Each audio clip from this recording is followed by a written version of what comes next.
Hello everyone, how are you doing? This is MD Tech here with another quick tutorial.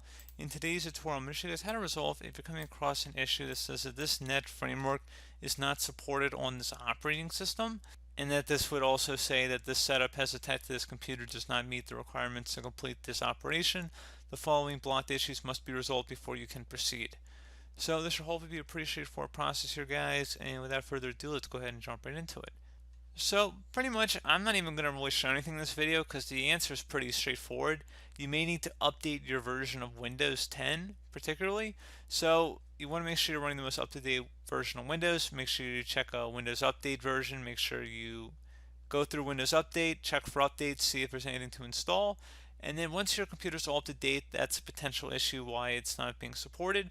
But generally speaking, there's a lot of backwards compatibility with most net framework versions. So as long as you're running the most up-to-date version of Windows 10, you shouldn't really be having a problem.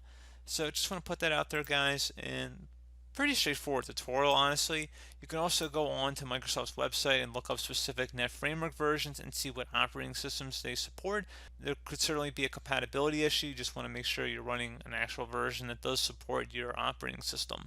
And if you're running a really old version of Windows, there's certainly a possibility that you're not going to get a newer version of net framework running. So just want to put that out there too. It's certainly possible. I guess some people don't realize that their 15-year-old computer that's running Windows Vista cannot install latest versions of net framework.